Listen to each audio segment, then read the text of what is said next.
Okay, we are at part 3 here, where I'm talking about the books that I'm reading during the self-isolation. Um, like I said, I have a very eclectic interest of books.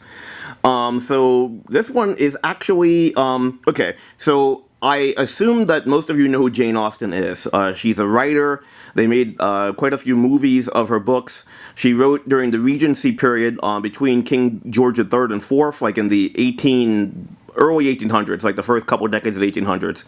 And so she wrote these romance novels like Pride and Prejudice, Emma, so forth and so on. Well, these are modern books, modern written in the 90s or such, but 1990s. But what they are, they're fiction, but they use Jane Austen as a character. What the person did, though, the author's name is Stephanie Barron. It's a series, okay?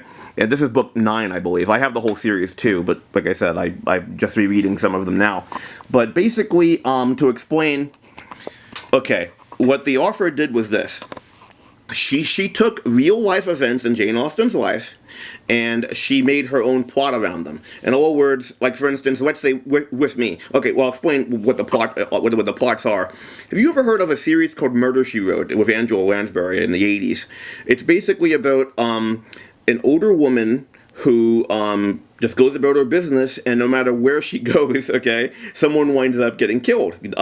She's not the murderer or anything like that. I mean, she's the one who solves the mysteries, but it's coincidental that she'll go on vacation to anywhere, and there's a murderer right near her, and she has to solve it. Well, that's kind of what the author of this series did with Jane Austen. So she took real life events of where Jane was at a certain period in her life, and then used some real characters too, like real people. Like in one of them, she used Lord Byron. I don't think Jane Austen actually really met Lord Byron, but they're contemporaries as far as their time period. Lord Byron is an author too. He wrote poetry. He's kind of strange, but anyway, so the author would put a scenario in the book where someone dies, usually someone fictional. Actually, I think always someone fictional. And I think the murderer is never a real person either. It's also a fictional character, but there are real people in the books as well. And they could be suspects, like Lord Byron was a suspect, but he wasn't the murderer. But anyway, and that's the premise of the series. And this one is book 9 in the series, Jane and the Barque of Fragility. Fraility, I'm sorry. Okay, so the thing is with this, I guess you don't, I'm not a big romance reader, and these aren't romance books, these are mysteries, but you kind of have to know something about the time period, if not about Jane Austen herself, because they kind of explain enough about that in exposition that you don't have to know about her life to read the books, but you kind of have to know a little bit about the time period. I mean, especially things like, I say obviously, hopefully people know this.